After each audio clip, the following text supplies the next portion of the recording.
Ce mercredi 22 février 2023, dans les colonnes de nos confrères de Gala, Nathalie Marquez s'est confiée à cœur ouvert sur la disparition de son mari, Jean-Pierre Pernaut.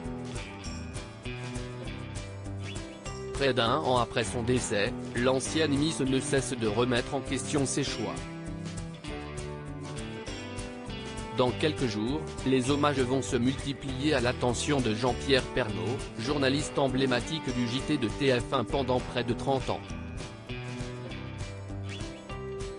Pour rappel, la star du PAF est décédée le 2 mars 2022, des suites d'un cancer du poumon. Une longue maladie, à laquelle il avait déjà fait face quelques années auparavant. En 2018, le journaliste était atteint d'un cancer de la prostate, qui l'avait obligé à s'absenter du journal télévisé. 3 ans plus tard, son épouse Nathalie Marquez, avec qui il a eu 2 enfants, Lou et Tom, annonçait que son époux était touché par un cancer du poumon. Il est finalement admis, en février 2022, à l'hôpital, à la suite de plusieurs AVC et des complications après une opération à cœur ouvert.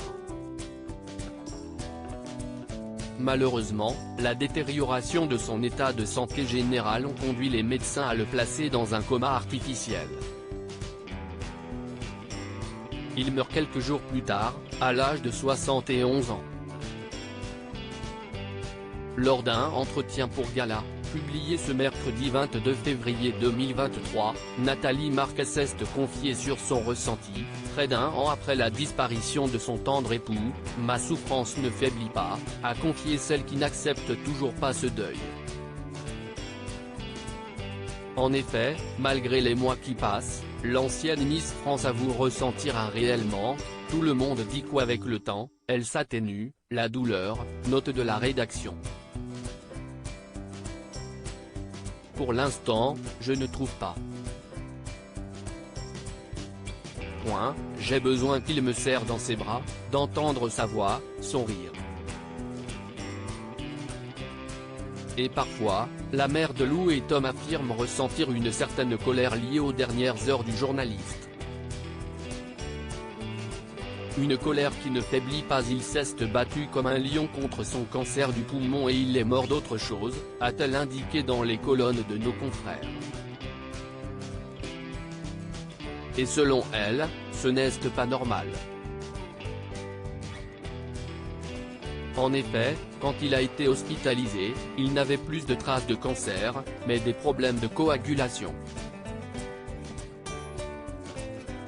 Il est resté 1 mois à l'hôpital et personne ne comprenait la cause.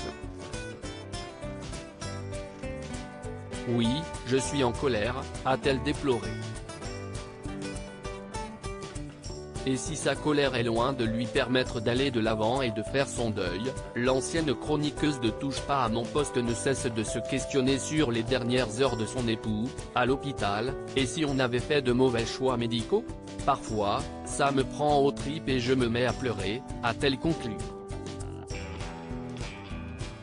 Mais malgré tout, Nathalie Marquez tente de se reprendre, pour faire plaisir à Jean-Pierre Pernaut.